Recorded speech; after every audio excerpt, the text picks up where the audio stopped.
Daf Yomi, Tractate Zevachim, page 82a, top of the page, with the words Venitev Lifnim V'Hadar Nitev Lachutz. Venitev Lifnim V'Hadar Nitev Lachutz. Kevan Deika Chantas V'Asham Nechi Nichnas Daman Pesulin La Psikale.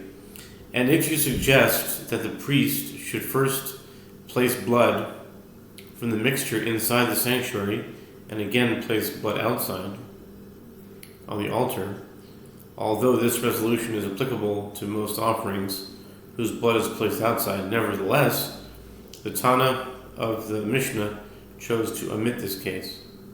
The reason is that since there are a sin offering and a guilt offering, concerning which,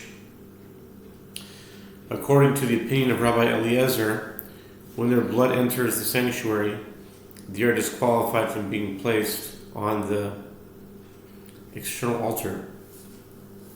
The Tana could not teach this halacha categorically. In other words, as the Tana could not issue a categorical ruling that applies to all types of offerings, he admitted the opinion of Rabbi Eliezer here. Shehoyu Rabbi Akiva Omer v'chulu Amar Rabbi Yehuda Amar Shmuel Mashal lema davar domeh לתלמיד שמזג לרבו מחמין ואמר לו מזוג לי, אמר לו במה, אמר לו לא בחמין, אנו עסוקין עכשיו בין בחמין בין מצונן. The Mishnah teaches that Rabbi Akiva would say that any blood that is to be presented outside that entered to atone in the sanctuary is disqualified. Any blood that is presented outside that entered to atone in the sanctuary is disqualified. It is to be presented on the outside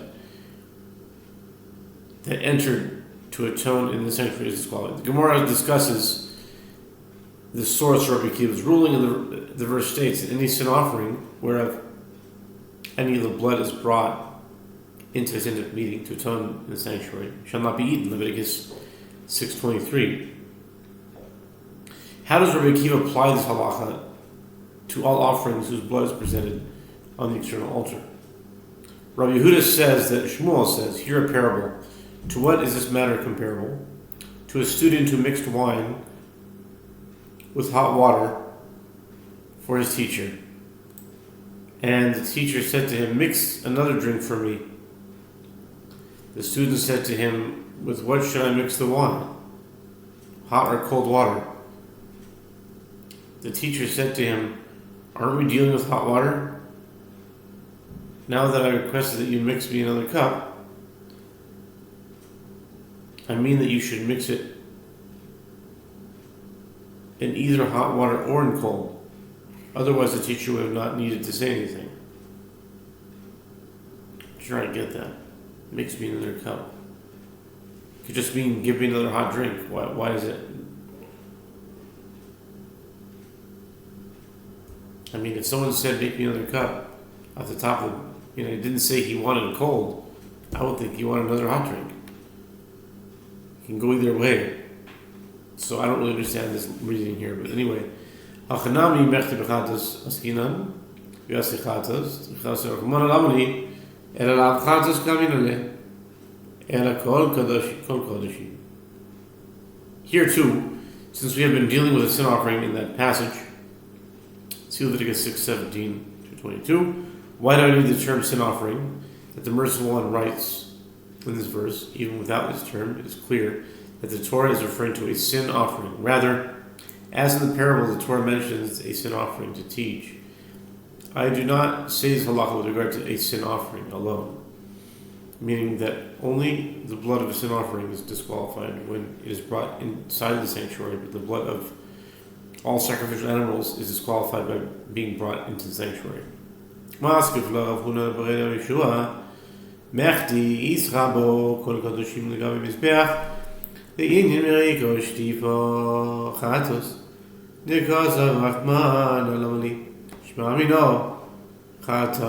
In mechti Achmina, no. Rav Huna, the son of Yehoshua, objects to this explanation. Accordingly, one should reach the opposite conclusion, since all sacrificial animals that are sacrificed on the altar are included in this passage of the Torah. With regard to scouring and rinsing, as derived by the sages, despite the fact that this requirement is stated in connection with the sin offering, see Leviticus 6:21. It is already established that this chapter is speaking of all offerings. Consequently, why do I need the term sin offering that the merciful one writes with regard to the matter of blood that entered the sanctuary? Learn from the verse that in the case of a sin offering whose blood entered the sanctuary, yes, it is disqualified, but if the blood of any other offering entered the sanctuary, no, it is not disqualified. Rav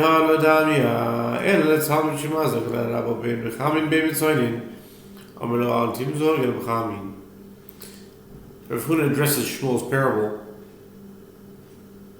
and if you wish to provide a comparison, it is comparable only to a student who initially mixed wine for his teacher with both hot and cold water, and his teacher then said to him, "Mix wine for me only with hot water."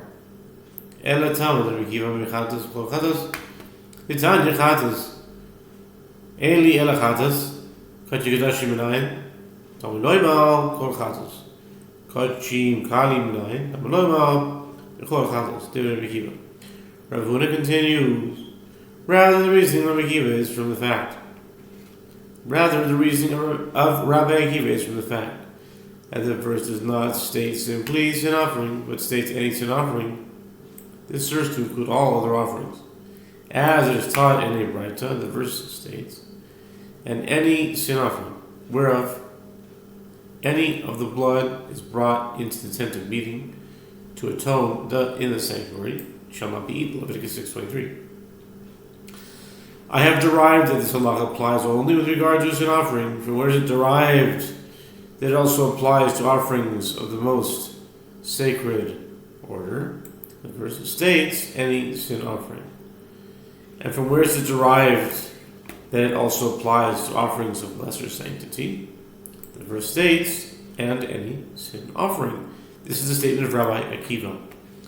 Amar lo Rabbi Yossi Aglili, Filo ata merabe kol hayom, kulo eini shomeh lecha el chatas, ein li ela chatas yachid, chatas tzibur minayin, tam lomar kol chatas, ve'ein li ela chatas zochor, chatas geir minayin, tam lomar v'chol. Rabbi Yossi Aglili said to Rabbi Akiva, even if you include offerings in this manner from the verse all day long, I will not listen to you. Rather, this verse is referring to a sin offering alone, and it should be expounded as follows. The verse states, sin offering. I have derived only that this halakha applies to the sin offering of an individual. From where is it derived that the same applies to a communal sin offering? The verse states, any sin offering, and one can still say, I have derived only that this halakha applies to a male sin offering. From where it's derived that the same applies to a female sin offering, the verse states, and any sin offering. Klape laya, klape laya, klape laya, klape laya, klape laya. Okay. Hold on here. Klape laya. The Gemara asks, why is it assumed that the applicable klape laya ela hachikamar ein li ela chatas dekeva chatas zachar minayin tam lomer v'chol chatas. The Gemara asks, why is it assumed that the application of this halakha to a male sin offering is more obvious than to a female sin offering? Isn't the opposite in klape laya as the standard sin offering of an individual is a female? Rather, this is what Rabbi Yossi Aglili is saying. One can still ask, I have derived only that this halakha applies to a female sin offering. From where is it derived that the same applies to a male sin offering? The verse states, and any sin offering. Okay. The Sofer Rabbi Yosef Lili, Hi Krolachi, Hadiasa, Tani Rabbi Yosef Lili Omer, Lefi Shematzinu, Kol Inyan, Kulo, Eno Medaber Ela, Biparim, Hanisrafim, Musu Irim, Hanisrafim. The Gemara asks, and does Rabbi Yosef Lili hold that this verse comes for this purpose? To teach the halakha of sin offerings whose blood was brought inside the sanctuary, but isn't it taught in the bright side that Rabbi Yosef Lili says, as we have found the entire matter that is stated in the verse, in any sin offering whereof any of the blood is brought into the tent of meeting to atone in the sanctuary shall not be eaten; it shall be burnt with fire. Leviticus 6:23. It is not stated with regard to a standard sin offering improperly brought inside the sanctuary. Rather, it speaks only about bulls that are burned and goats that are burned. These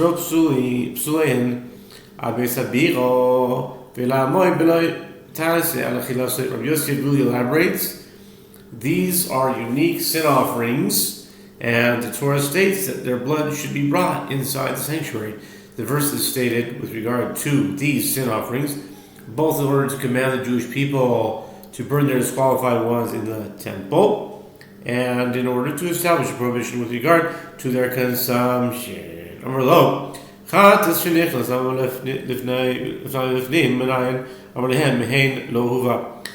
Braita continues, and the rabbis said to Rabbi Yossi, if you expound the verse in this fashion, then from where is it derived that a standard sin offering whose blood entered the innermost sanctum, the Holy of Holies, must be burned? Rabbi Yossi said to them, that is derived from the verse, behold, its blood was not brought into the sanctuary within. Leviticus 10:18. This indicates that had the sin offering referred to in the verse been brought inside the sanctuary, it should have been burned. In any event, with regard to the issue at hand, since Rabbi Yossi Halili interprets the verse from Leviticus 6:23 in this manner, how can he interpret it differently in his dispute with Rabbi Akiva? The Gemara answers, Rabbi Yossi Halili spoke according to the statement of Rabbi Akiva, meaning that although Rabbi Yossi Halili interprets the verse in a different manner, according to Rabbi Akiva's explanation, it should be understood as referring only to a sin offering and not to other offerings. Starting with the new Mishnah after the break. New Mishnah.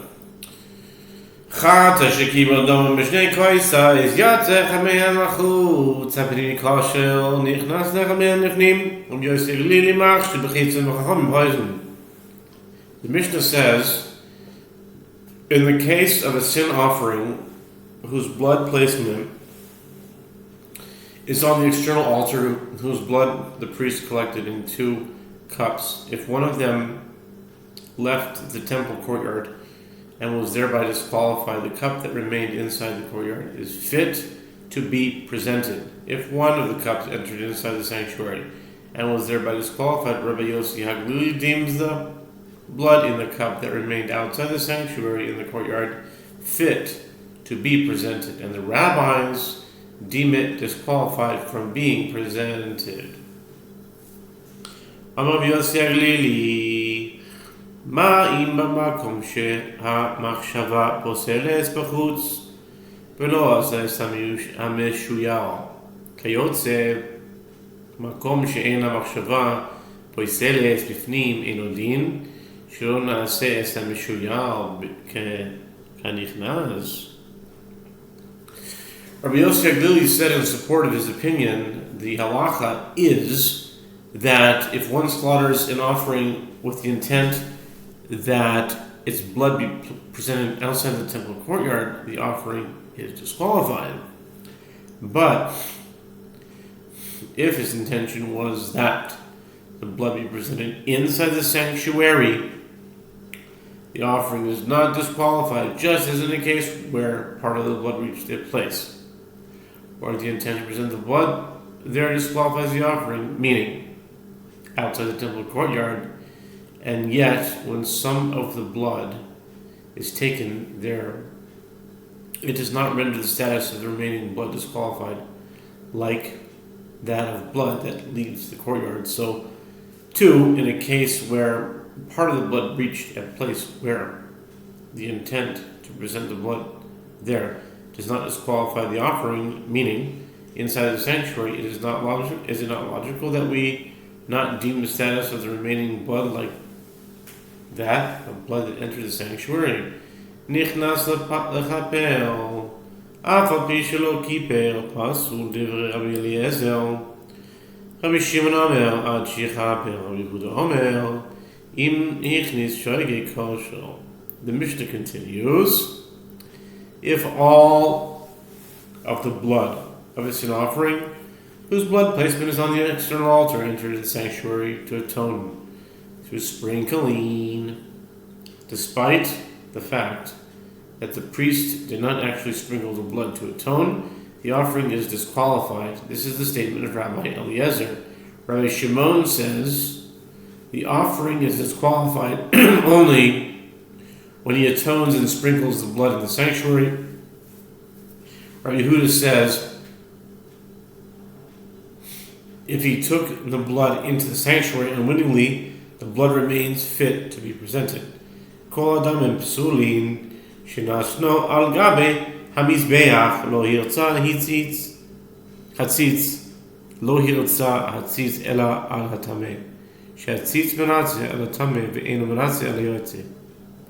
With regard to all the blood disqualified for presentation that was placed on the altar, the front plate affects acceptance only for offerings sacrificed that are ritually impure, although it is written with regard to the front plate worn on the forehead of the high priest, and it shall be upon Aaron's forehead, and Aaron shall bear the iniquity committed in the sacred matters. Exodus 28:38. This does not apply to all disqualifications of offerings. This is because the front plate affects acceptance for offerings sacrificed that are ritually impure, but does not affect acceptance for offerings that leave the courtyard. Okay, that's the Mishnah, and now we're starting the Gemara. Tanya. We learned in the Braise.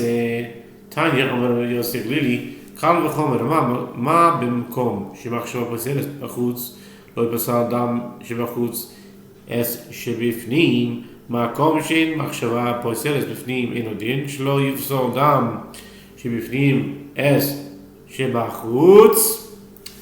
The Gemara says with regard to the dispute between Rabbi Yosef and the rabbis as to whether the blood of a sin offering in the second cup is disqualified if the blood in the first cup entered the sanctuary, it is taught in the Braita. Rabbi Yosef said, this is a kal v'chomer.